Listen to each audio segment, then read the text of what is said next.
Hello guys, eto na naman tayo. So paano, food trip na naman tayo ngayon at papunta tayo sa isa sa mga pinakasikat at legendary na hotel dito sa Davao. At siguradong sigurado, kahit sino ang pagtanungan mong Davaoenyo ay alam na alam talaga ito. Saan nga ba to? Well, dito lang naman sa Apo View Hotel Davao at located lang siya sa pinaka-heart ng Davao City. O diba? At syempre, kasama pa rin naman ang pinakamamahal kong misis. Asus! At eto ang aking kwento. Mga tanghali pa lang, tinawagan na ako ni misis. Magpapasundo daw siya sa akin dahil di na naman daw available ang shuttle nila. So pagka-out ko sa trabaho, dumiretso na agad ako sa office nila. At pagkakita namin, bigla siya nag-aya na kumain. Nagugutom na daw kasi siya. Kaya yun, At dito ang napili namin na kainan. Actually, malapit lang kasi ito sa kanila. Oo nga pala, para sa mga turista o hindi taga Davao, ang Apo View Hotel ay malapit lang pala sa People's Park at kay Sano Ilustre Street. Walking distance na lang dito kung sakaling gusto mong pumunta ng Davao City Hall, Bangkerohan Public Market at yun nga, sa People's Park mismo. Medyo napaaga ang dating namin sa restaurant ng hotel. Mga 6 PM pa daw sila magpapakain. Kaya umikot-ikot muna ako sa ground floor ng hotel. In fairness, maganda din naman tumambay dito. Then at the same time, may mga native at traditional artworks ka rin na makikita dito. Tulad itong napakalaki at nakabukas na hinog na durian na makikita mismo sa lobby, mga traditional flowers at ang malaking agila. At syempre, pangalan ng hotel.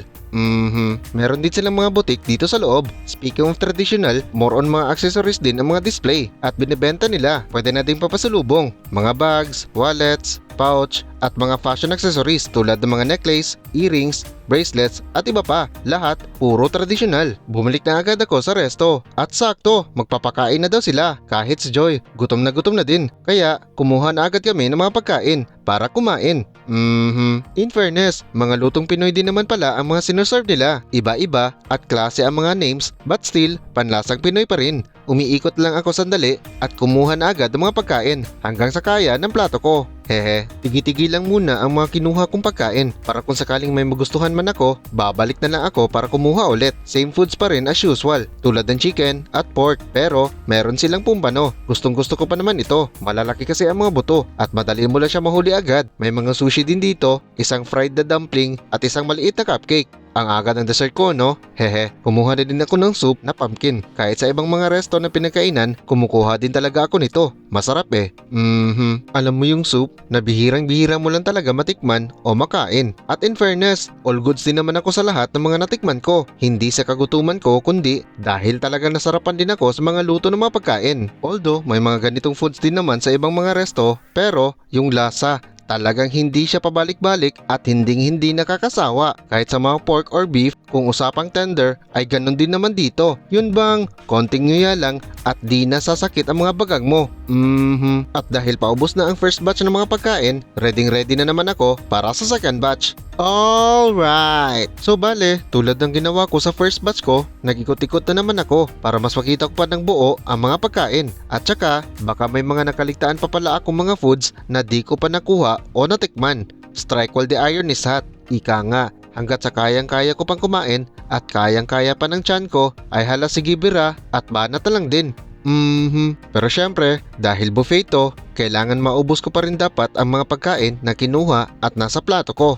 Hahay! Mga bagong set na naman itong mga kinuha ko. Banggit ako ng banggit ng beef kanina, ngayon ko pa pala ito titikman. Actually, di ko na maalala talaga ang mga pangalan ng lahat ng mga pagkain ng mga kinuha ko. Ang tataas kasi ng mga yun. Ang alam ko lang, pork, chicken, fish o beef ang mga halo ng ulam. At basta, kain na lang ako ng kain.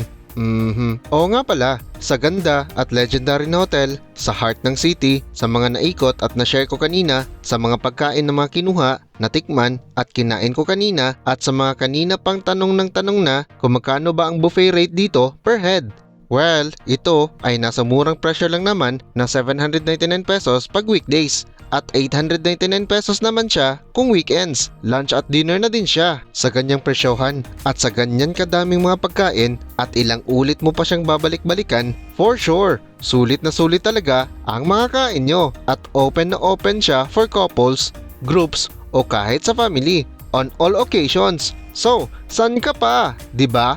Alright! Wala man kaming occasion na sineselebrate ngayon ni Mrs. Pero feeling namin parang pang-anniversary na din itong mga kinain namin. Syempre naman, Ibang-iba din kasi ang feeling kapag kumain kayo sa ibang mga public restaurant kaysa sa mga ganitong klase na resto. Siguradong sigurado na matutuwa talaga sa inyo ang mga misis nyo. O, di ba? Hindi nga pala halo-halo tong kinuha ko. Fruit salad lang ito. Kaso, may mga ingredients kasi sa gilid nito na mga ingredients din ng halo-halo.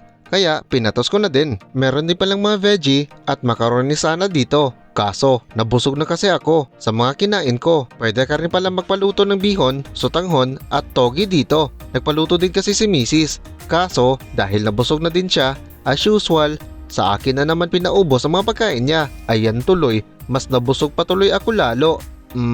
At kahit maaga akong nabusog sa mga kinain ko, sa kabutihang palad, naubos din naman lahat ng mga pagkain na kinuha namin. Kala ko, wala nang paglalagyan. Kinaya pa din naman pala. Hehe. At dito na nagtatapos ang kwentuhan natin. Maraming salamat na pala sa mga nanood ng video ito hanggang sa dulo. See you ulit sa mga next videos ko and of course, enjoy!